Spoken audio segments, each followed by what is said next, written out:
Pan byddai'n fawr, fe hoffwn fod yn nyrs neu falle'n feddyg, a gwneud i bobl deimlo'n well yr oll ond llwy de o ffisig.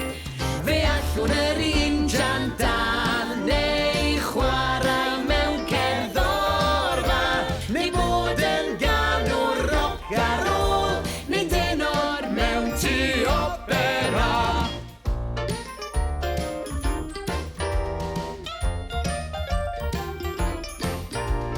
Pan byddai'n fawr, fe hoffwn fod mewn cegin yn coginio, spaghetti hir neu bodyn reis, neu wyau wedi ffrio. Fe hoffwn fod yn capten llong yn hwylio i Awstralia, gen nhw heibio China bell cyn i mi gyrraedd adra.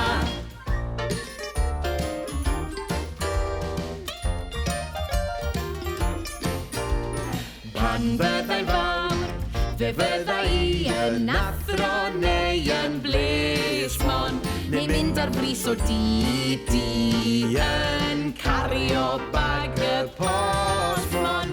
A fwy a hwyr na fydda i ryw ddydd yn chwarae rygbi, mewn sanau hir a chrismal coch, yn sgorio cais dros Gymru.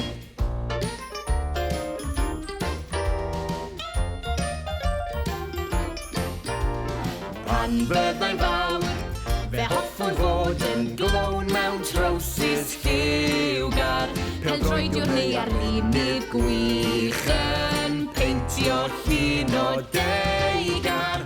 Efallai'n gweithio yn y dre mewn siop sy'n gwerthu dillad, neu'n gwibio freu tu hwnt i'r